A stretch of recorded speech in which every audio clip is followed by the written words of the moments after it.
100 metre লম্বা একটি ট্রেনের 200 মিটার লম্বা সেতুকে অতিক্রম করতে 30 সেকেন্ড সময় লাগে, তাহলে ওই ট্রেনটির 150 মিটার লম্বা প্ল্যাটফর্ম অতিক্রম করতে কত সময় নেবে? তার মানে কি, আমরা জানি কোনো ট্রেনকে সেতু অতিক্রম করতে গেলে কতখানি যেতে হয় না, নিজের দৈর্ঘ্য প্লাস সেতুর দৈর্ঘ্য। কারণ 100 প্লাস 200 মানে 300 মিটার হলো। 100 মিটার হচ্ছে ট্রেন আর 200 মিটার সেতু। 300 মিটার যেতে তার সময় লাগে 30 সেকেন্ড, কারণ 30 সেকেন্ডে অতিক্রম করে। তাহলে তোমার উত্তর চেয়েছি যে 150 মিটার প্ল্যাটফর্ম অতিক্রম করতে তার কত সময় নেবে।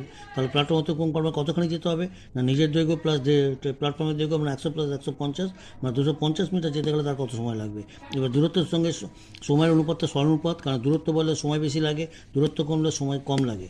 অর্থাৎ একটা বাড়লে একটা বাড়ে, একটা কমলে একটা কমবে। সুতরাং সোজাসুজি আমরা অনুপাতটা লিখতে পারি 300:250, 300:250, 30:x, সোজাসুজি, কোনো উল্টো না। তাহলে এবার ইস্টু মানে ডিভাইড, 30/x, 300/250, ক্রস মাল্টিপ্লিকেশন করলে ক্যালকুলেশন করলে x = 25 সেকেন্ড। তার মানে আমার প্ল্যাটফর্ম অতিক্রম করতে 25